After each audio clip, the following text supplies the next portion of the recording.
Before I start, let me acknowledge the Gadigal people of the Eora Nation who always have and always will be the owners of the land on which I sit, and their elders, both past, present and emerging. Hello, my name is Tony Williams and I'm a system engineer for Suncorp. So what was the problem that was worth 4 weeks of spare time to me? Well, the scripts in Jamf Pro are not tracked. No log of who changed what when, not versioned so you can't roll back, and they're not backed up, and editing them in the GUI is less than ideal. We need a better way. Doesn't Git2JSS solve that? Good question. There are actually two versions of Git2JSS. Both assume a fair knowledge of Git and contain a fair amount of complexity. Neither really covers renaming and deleting scripts. We want something better. So I wrote Scriptorium. It's a Python script that strips all the complexity away and delivers a simple to use, total solution to handling the scripts in your Jamf Pro instance. I have to admit that in early June, when I'm recording this, it has just entered production, and I'd really like to extend it to extension attributes soon. So, how does it work? Scriptorium uses Git repositories to provide backup and versioning of two directories on your computer. When we download a script from Jamf Pro, it stores the XML in one directory, then extracts the actual script from the XML and stores it in its own directory.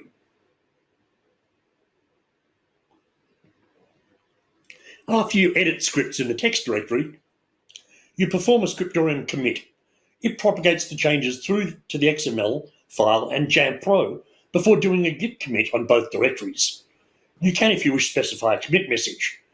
A number of other Scriptorium commands do a commit at the end of their process. They also allow you to set the commit message. At this point, we've done a commit without a push. The changes are on our computer and Jamf Pro, but not yet on the Git repositories in the cloud. To do that, we need to perform a push using the Scriptorium push command. Once you've done that, your edits have propagated through the whole system. And we can consider the system fully reset and ready for more changes to our scripts.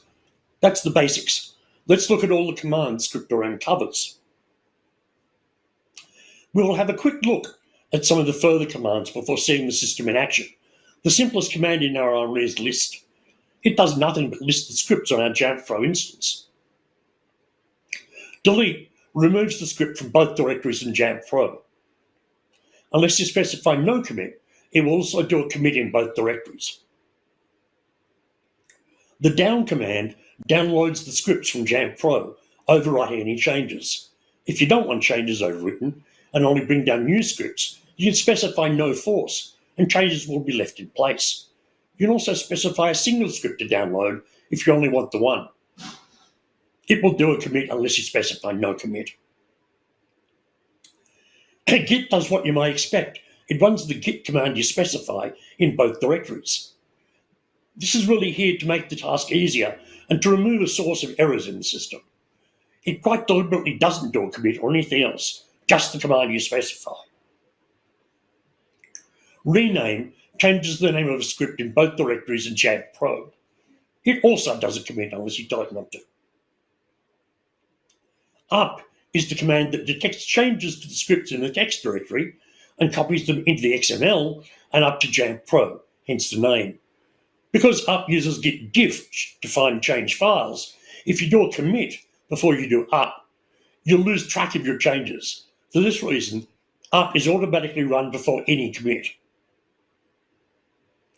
Verify allows you to check the state of the system.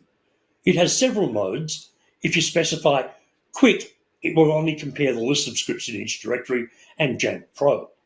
If you don't specify anything, it will compare the text in each location and tell you if they are identical or vary. If you specify diff, it will give you a diff between the two different texts. This can get long quite quickly. So if you only want to check one script, perhaps before you do some edits, you can specify a single script to check.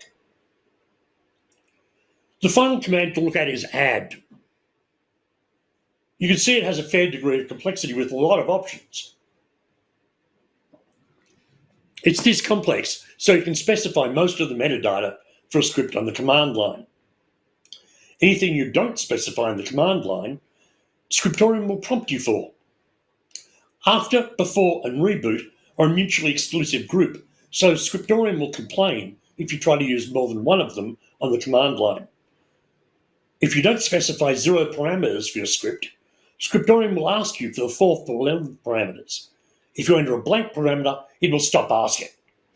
Let's start our look at Scriptorium in action with that.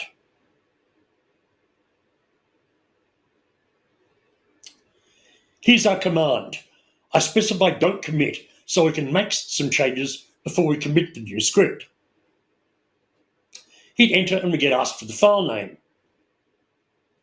Enter the file name, hit return, and you get asked for the notes. Enter a note.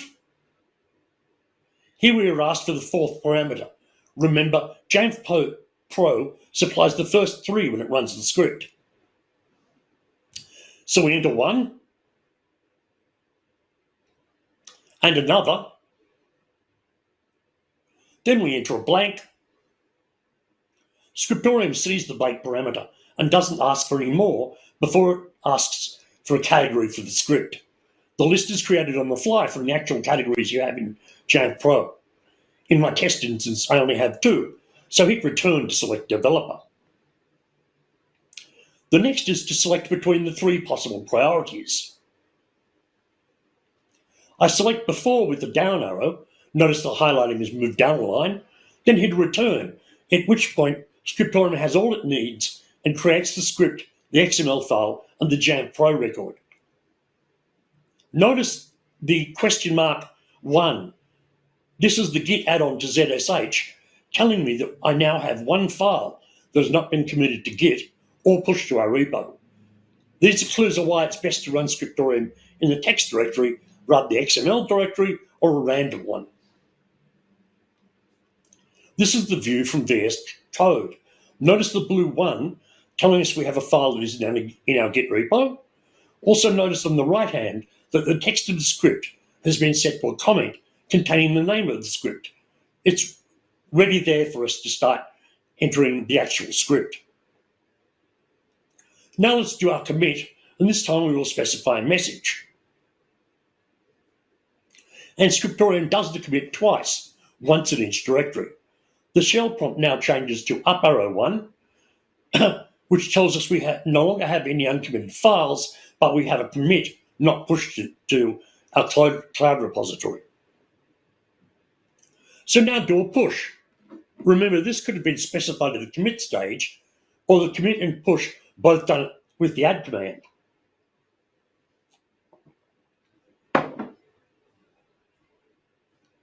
And here is the output.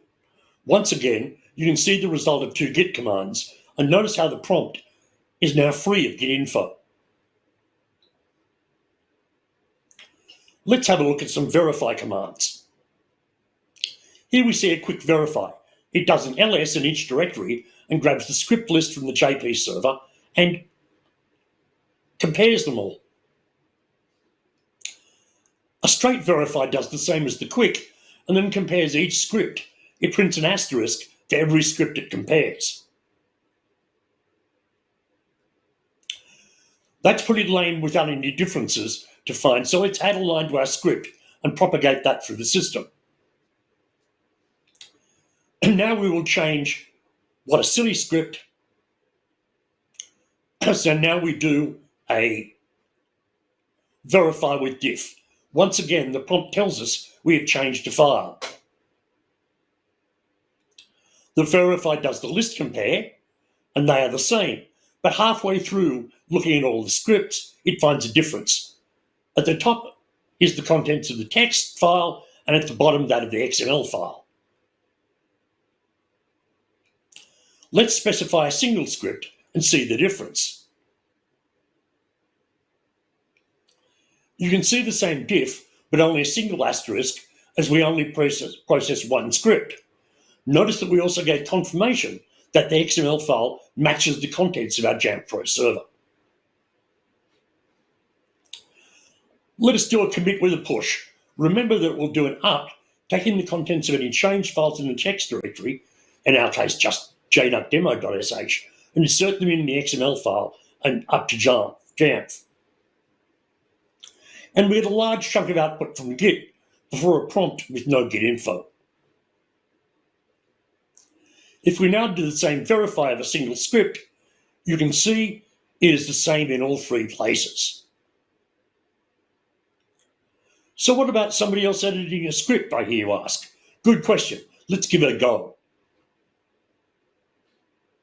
So let's go to the Jamf GUI and change silly back to useless. Do a verify to see what's what. And we're told that the XML file does not match the Jamf server. Let's get more specific and look closer. See that we are using -d instead of --diff. All Scriptorium options can be specified with their first letter in this way. And look at that. The script text is the same as the XML. It is the Jamf server that's different. As we know, after all, we changed it. So what to do? The signal source of truth is always the Jamf server. After all, it doesn't matter that what we have on our computer or in our Git repositories. It's the script in Jamf Pro that's run on our Mac fleet. Because of that, if we get a difference between the server and us, it's us who is wrong. So we fix it by bringing down the script from the Jamf server. And that will look like this. Notice the prompt has changed again. We are out of sync with our local repo. So we better fix that. A commit and a push will do what is needed. Right at the top line, processing JNUC is Scriptorium doing an up. In this instance, it's not necessary, but it happens automatically. Then below it, you can see the two commits with a commit message set to the file name. Then finally, the two pushes.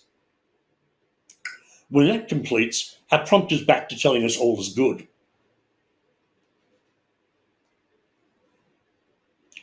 Before I go, let's see what a git log command gives us. Well, as you can see, Tony Williams has been committing a lot of changes to one file, jnucdemo.sh. What happens if we edit multiple scripts? Here the prompt is telling us 3 files have been modified. And a git status should tell us some more. It lists our 3 modified files. And commit and push should get them changed across the system. At the top, you can see up processing the 3 files before the familiar output of commit and push. Once again, notice the prompt is green. So what does the git log command reveal this time? At the top, you can see that because we didn't specify a commit message, Scriptorium lists the 3 files that were changed. Probably what we would have done ourselves. The git log is tracking all our changes, telling us which scripts get changed and by whom. Before we go, we should have a quick look at Scriptorium's help system. Scriptorium-h will get us a list of all the commands. We can also put -h for help after a command. For a good summary of the command's parameters, look in the usage section right at the top, and you can see how it specifies the mutually exclusive group -a, -b, -r by surrounding them with brackets and putting a pipe between the 3 alternatives. What happens if we try and use 2 of the options? We get gently scolded with the command usage again and a more explicit error message. You can also see with the red arrow at right that we return an error. If you have better eyes than me, you can see that the error code is 2. So we come to the end of my presentation. Here is where you can find both Scriptorium and me online. So a big thank you to Jamf for organising JNUC 2021, And a big thank you to you for listening.